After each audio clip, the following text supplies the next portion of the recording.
Yolmuş bir dünya.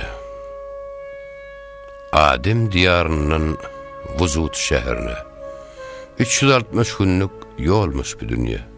Yürüyüp bir kenardan yetiştim barsam menden burun doğulmuş bir dünya. Men özümni bir meclisge getirdim. Zakın tomoşotun göze getirdim. Gulok salıp bir köşede oturdum. Berhe vermiş, alha almış bir dünya. Kaysa bir kudretini deysem miyetser. Birin aytsam gelmez serbeser. Üstü pelek, assı anın yedi yer. Annan aşak düşsem yelmiş bir dünya.